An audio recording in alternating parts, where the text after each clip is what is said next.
What's up, gulaman?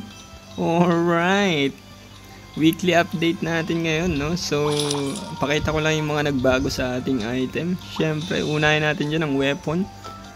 Ang aking weapon card, you know, ang Goblin Steam Rider ko ay 3-star na. Diba? F2P 3-star na purple card. Pwede ba yun? Siyempre naman, kita nyo naman sa video, diba? At syempre nakita nyo sa yan sa ating intro, ang aking Radiant Guardian na ngayon ay level 4 na, di ba? Yan ang ating mga sigils ngayon, di ba? Braveheart, yan pa rin. Immortal Body, yan pa rin. Silent Escape at yung Silver Soul. Sa ating Virus Core, ang total pala natin ngayon na weight na gamit ay 17. Mas maganda, nakagamit tayo ng mga gusto nating Virus Core this week. Ilan to? 15 days to, no? So for 2 weeks, di ba? Maganda ang ating Virus Core. Kumbaga perfect. Ito na yung perfect na ano, na Virus Core, di ba? Na kailangan natin. Tinanggal ko muna yung aking tawag dito, Reflect Shield. Pinalit ko yung Mateus Reckoning Protocol. At yung dati ko dito, tinanggal ko yung P-Dep. Pinalitan natin ng Aftershock. Kaya lang level 5 at level 6 lang yung P6 boost ko. Kaya medyo mababa ang aking HP ngayon. Pero konti lang naman ang difference. Yung HP, no? Ang DP ko pala, hindi ko yung DP ko 338, di ba? At dahil sa sobrang daming event ngayon, yan ang HP ko ngayon, 266k. May ano yata yun may buffs. Yan, wala naman Yan, pag walang buffs ay 256 ang aking HP. At yan, dahil sa event na itong Baphomet, no? Kailangan yung bilhin niya, no? Yung key, di ba? So yung weekly tawag dito, yung ating weekly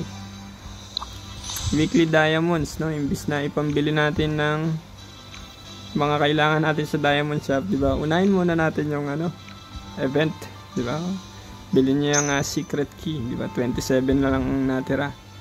Yan muna ang unahin natin, di ba? Dahil mas valuable ang ating diamonds kung ibibili natin diyan. At syempre, statue natin, di ba? Level 13 na ang ating Valkyrie weapon. At level 6 na rin to, maximum na. Yan, yung dalawa na lang ang ipapa-level 6 natin. Siyempre, sa iba wala pa rin nagbago. At itong intimidation, di ba? 3 na ang ating Spark Sword of Intimidation, di ba? Kailangan na lang natin ng 6 para ma-unlock yan. Yan, pag-usapan natin ang sigils ngayon dahil maraming nagtatanong nito, no? Kung ba, kasi papalit-palit ako ng sigils. Iba yung ginagamit ko pag shield boomerang, iba yung pag PvP. Tapos may mga situational na sigils din akong ginagamit. Tulad nitong Braveheart, di ba? Yung Braveheart, ginagamit ko lang yan sa mga Azura, anti-Azura dati. Pero hindi ko na siya masyadong ginagamit. Kaya lang, ang tawag dito, yung pag nagjujuperos kasi ako, puro Braveheart ang binibigay sa akin, kaya tumataas yung level ng aking Braveheart. Kaya yan na lang din ang kinabit ko muna dahil wala pa tayong pamalit. At low level yung pwede kong ipalit. So ano ba yung plano natin for our sigils? Sa PvP, ang plano natin talaga ay maglagay ng 4 na purple na PvP. Tapos 2 lang ang ating magiging P damage reduction. Itong active sigil natin na Radiant Guardian at yung job sigil natin na Glimmer. So sa Silver Soul, di ba, mawawala yung Silver Soul natin pag pinalitan natin ng purple. Kasi bakit papalitan natin yan? Kasi katumbas naman siya ng Immortal Body. Parehas lang sila ng effect. So ang gagawin natin, lahat magkakaiba ng effect. So pag kung magpo-purple tayo na 4, ang papalit ko sa Silent Escape ay yung sweep breakout, kasi kaparehas niya yan ng effect. Yung silent escape tsaka sweep breakout, di ba? Parehas sila. Yan ang ilalagay natin dyan. At kung papalitan naman natin ng silver soul, ang ilalagay natin dyan ay yung ano pa ba yung PVP? Yan, surging protection, di ba? Siyempre kulang pa ng isa sa Braveheart. Ang ipapalit natin dyan ay yung ano pa ba yung isang PVP? Yan, Gate of Suffering. Wala namang iba eh. Yun lang. Yan, Gate of Suffering ang ilalagay natin. Yan ang PVP setup natin. Gate of Suffering, Immortal Body, Sweep Breakout, at Surging Protection. Yan ang plano nating ipa-level, di ba? Para hindi kayo nalilate, di ba? Sa pag-i-snap, di nyo alam kung ano i-snap nyo minsan eh. Explain natin kung bakit yan ang gagamitin natin. Ang Gate of Suffering, bakit Gate of Suffering ang gagamitin natin? Kasi pag level 30, ang Gate of Suffering ay meron siyang movement speed na slow para sa kalaban. Yan o, minus 10% for 2 seconds. Tapos may pambawas din siya ng defense at ng damage taken. Kaya yan ang gagamitin natin, kasi tinatakbuhan tayo ng mga priest at nung iba pa, katulad ng mga sniper, di ba? Para hindi sila makatakbo. At syempre alam niyo naman yung Immortal Body regeneration sa ating HP. Kailangan natin yan. At syempre Sweep Breakout, pampakunat din.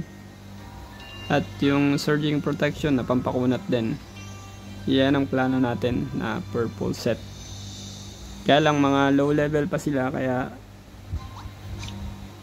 nag blue sigils muna tayo.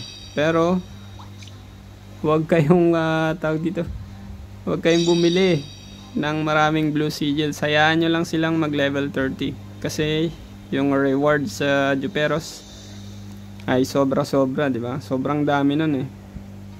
Yung mga shards, kita nyo yung aking, kasi meron ako ditong yan, yung painful drowning ko ay level 17.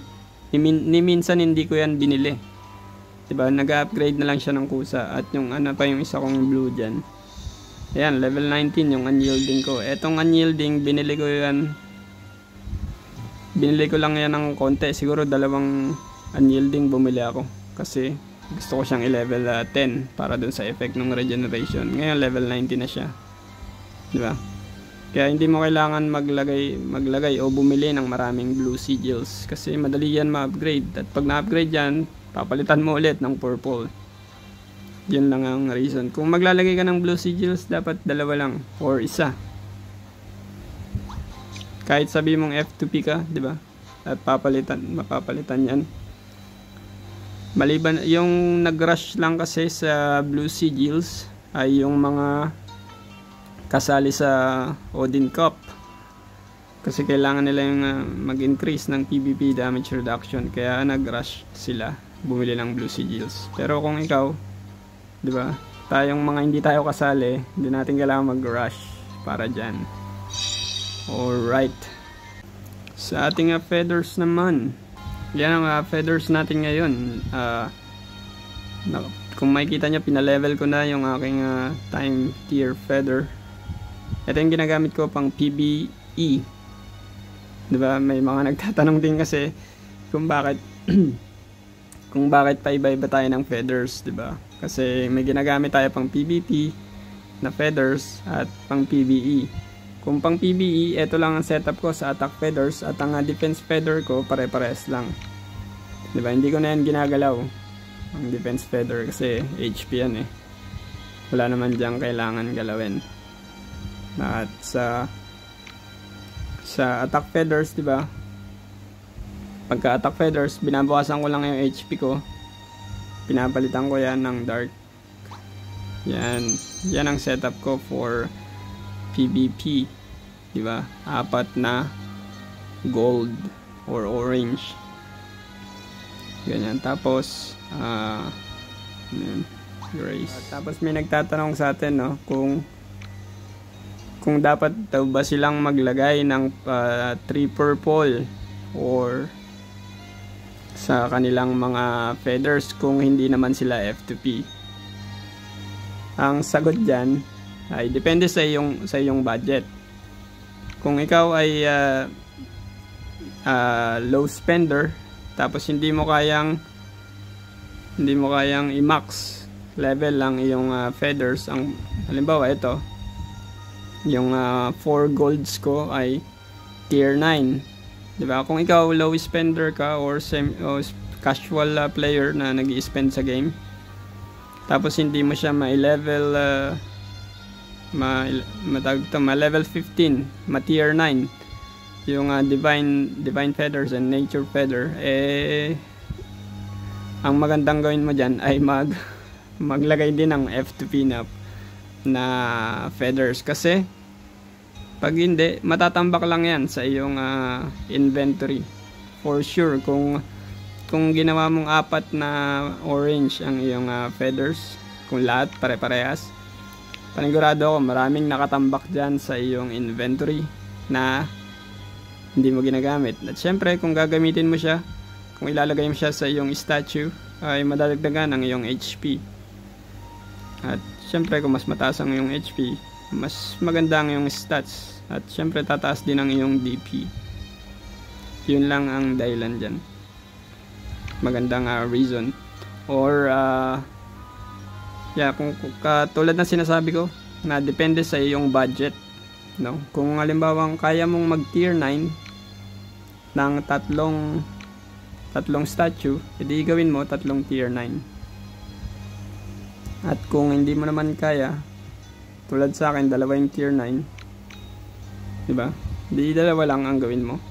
Kasi ang katumbas ng 3 purple na tier 15 ay tier 7.5 na 4 golds. Kaya kung under ka ng tier 7, ay may higitan ka ng mga free to play player na may tier 15 na feathers. Kaya wag ka na magtaka kung bakit mas malakas yung mga naka purple feathers sa'yo kung under tier 7 ka, tapos sila naka tier 15. Yun lang for our feathers, no? At ano pang explain natin? Syempre yung ayan, may nagtatanong pala sa akin kung ewan ko ba't kailangan nyo tong malaman sa events, sa mga guild events, no? Yung kung kamusta ba tayo sa guild events,